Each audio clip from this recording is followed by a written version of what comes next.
新闻头去先行来关心国防。国防部讲，今仔日早时有21架次的中国军机出海，其中有17架次下过海峡中线甲延伸的区域，高南北部、中部、西南空域，配合中国军舰联合战备警巡。针对台海情势，美军印太司令阿基里诺指出，台湾当咧面临部队资源不够这个问题，建议通参考以色列的动员方法。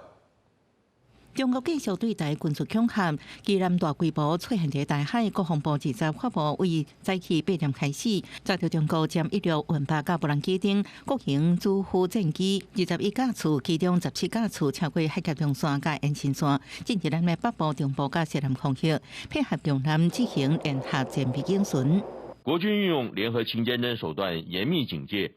并检派任务机、任务舰与岸置飞弹系统适切应处。中国加强建军备战相关台海冲突的可能。面对中国军力强小，台湾有民防部队战力无够记录，美国印太司令阿基里诺提出建议，台湾应该以色列共款面对恐攻采取的动员令。So Israel receives a horrible, just unforgivable terrorism act that slaughtered 1,200 of their citizens, and the next day. 360,000 Israelis mobilized in one day. 伊表示，中国继续消毒，有助缓解局势，传统分界线，研发第5代战机，飞弹卫星国家军舰，加大威胁力头。美方继续支持台湾，或者分析美国过去提供防卫性武器，到这几年被海马斯、多管火箭等核武性武器改变对台湾军事态度。如果美国现在的战略想法是往这个方面走，因此我会认为说。